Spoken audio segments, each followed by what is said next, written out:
Ira Ringold's older brother Murray was my first high school English teacher, and it was through him that I hooked up with Ira.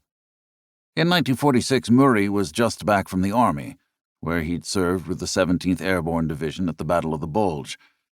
In March 1945, he'd made the famous jump across the Rhine that signaled the beginning of the end of the European War. He was in those days a crusty, brash, bald-headed guy, not as tall as Ira, but rangy and athletic, who hovered over our heads in a perpetual state of awareness. He was altogether natural in his manner and posture, while in his speech, verbally copious and intellectually almost menacing. His passion was to explain, to clarify, to make us understand, with the result that every last subject we talked about, he broke down into its principal elements no less meticulously than he diagrammed sentences on the blackboard.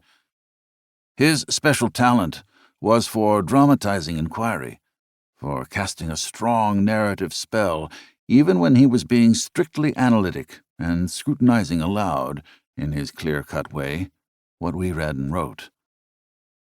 Along with the brawn and the conspicuous braininess, Mr. Ringold brought with him into the classroom a charge of visceral spontaneity that was a revelation to tamed, respectabilized kids who were yet to comprehend that obeying a teacher's rules of decorum had nothing to do with mental development. There was more importance than perhaps even he imagined in his winning predilection for heaving a blackboard eraser in your direction when the answer you gave didn't hit the mark. Or maybe there wasn't.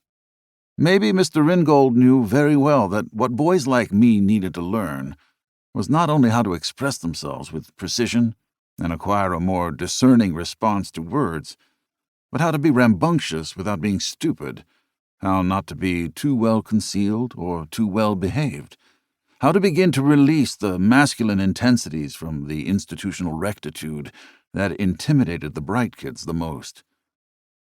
You felt, in the sexual sense, the power of a male high school teacher like Murray Ringold, masculine authority uncorrected by piety, and you felt, in the priestly sense, the vocation of a male high school teacher like Murray Ringold, who wasn't lost in the amorphous American aspiration to make it big, who, unlike the school's women teachers, could have chosen to be almost anything else, and chose instead for his life's work to be ours.